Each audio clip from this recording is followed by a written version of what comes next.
It's really lovely to welcome you all here today at the end of our project that we've been doing this year throughout 2016, and it's nearly coming to an end. 2016 has been very, very busy for most of us here.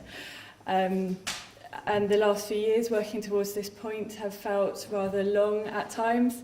But actually, I think the project started in many ways 168 years ago in 1848. As many of you know, this was the year in which Churchwarden Henry Powell and his men discovered the monumental Reredoses behind panels in the two transepts of the church and the fragmented sculptures packed into their niches. Diocesan architect Benjamin Ferry commented, and it really conveys just how remarkable this find was, that the colouring and gilding were as fresh and bright as though only recently executed, and that's so evocative. We'll definitely be talking more about that remarkable colour later today.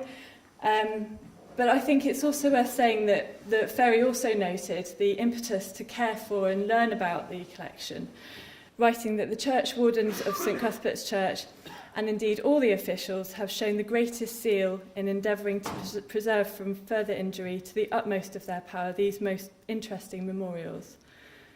While there have undoubtedly been many who have cared for these artefacts over the years, they have also endured certain misadventures. In the 1940s, when Pevsner visited, the fragments were displayed propped against the walls of the church, where they apparently remained for several decades. By the late 1980s, concern for their welfare was growing. In this ominous letter, R.F. Marsh describes many years of heaped storage and warns that action must be taken to prevent further damage.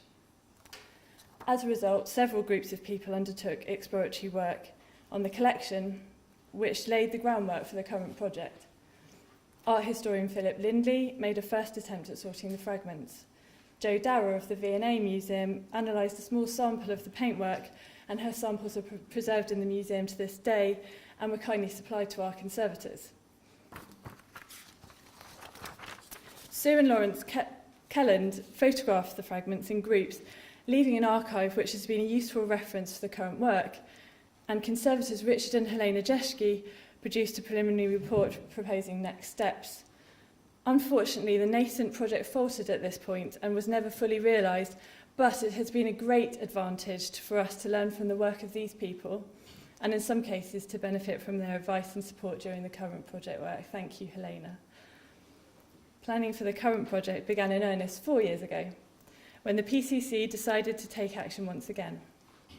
Along with former vicar Alistair Wheeler, the current churchwardens took the baton passed them by their Victorian forebears and set to work.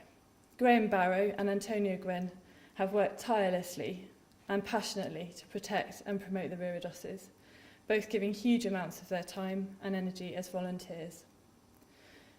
Many people gave generously of their time and expertise in the planning of this project, perhaps none more so than conservators Eddie Sinclair and Madeleine Katkoff, who I'm very pleased to say have joined us here today. Thank you for coming. With a growing band of supporters and project volunteers, we needed funding. We are immensely proud to have raised over £52,000 from a group of funders.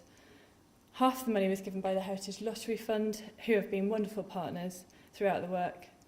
The Pilgrim Trust gave money towards the cataloguing, and ChurchCare have supported the production of the conservation report.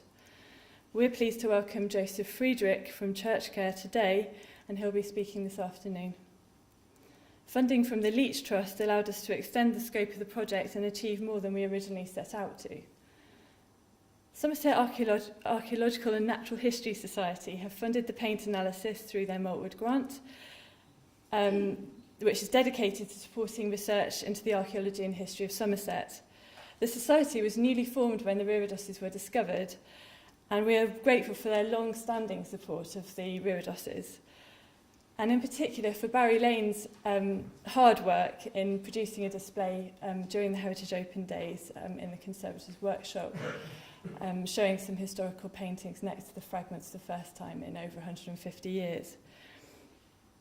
Two organisations have supported the project work invaluably by giving professional time and resources. My employers, the Alfred Gillett Trust, donated me Whether that was But not permanently. whether a help or a hindrance remains to be seen, which is part-time over the summer, and my colleagues, and in particular my director, Rowan Brown, have been unendingly generous with professional guidance and support throughout the project. It's a long list of thank yous. Lastly, although they came first, conservation architects Caroe and Partners have given 8 years' worth of help and guidance since the pilot catalogue of 2008. They've given equipment, space, administrative support and professional expertise. Thank you, Carol, and thank you, Jonathan. Jonathan has contributed enormously from fundraising to storage design. So what have we done?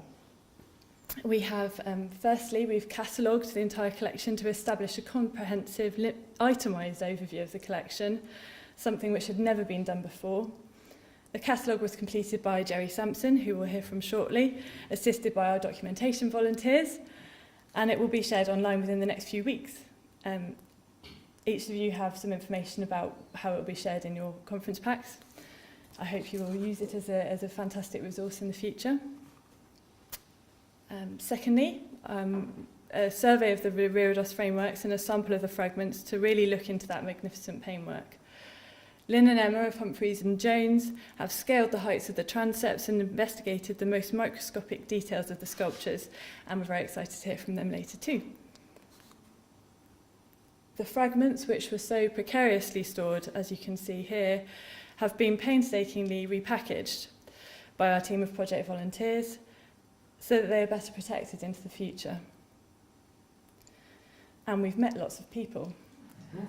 Our team of project ambassadors planned and delivered tours and open days with creativity and passion. Do talk to them today because they are never off duty and continue to spread the word.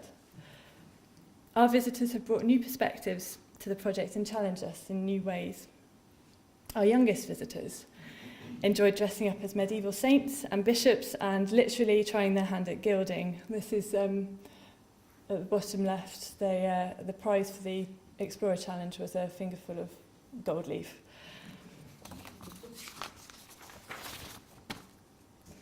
Visitors were also able to come face to face with the fragments for the first time in decades, if not centuries, during the tours of the Conservators' Workshop in September. It was an extremely popular event and really special opportunity.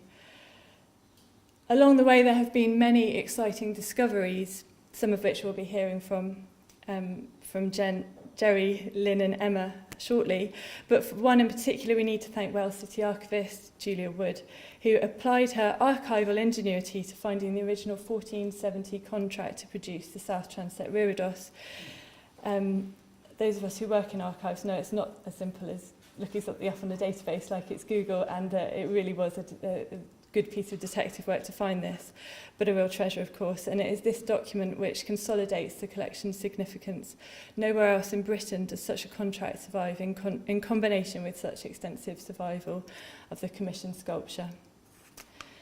So I think it speaks to the remarkable nature of these Reredoses and their stories, that they have captured so many imaginations. And the work we're presenting today really is the work of many hands over many years. I'm sorry I haven't thanked everyone individually. It was becoming a bit like a sort of Star Wars credits. But all that remains for me to say now is to say thank you to you all for coming today. I hope you enjoyed today. And to welcome Rowan Brown, who's the director of the Alfred Gillett Trust, to introduce the first session.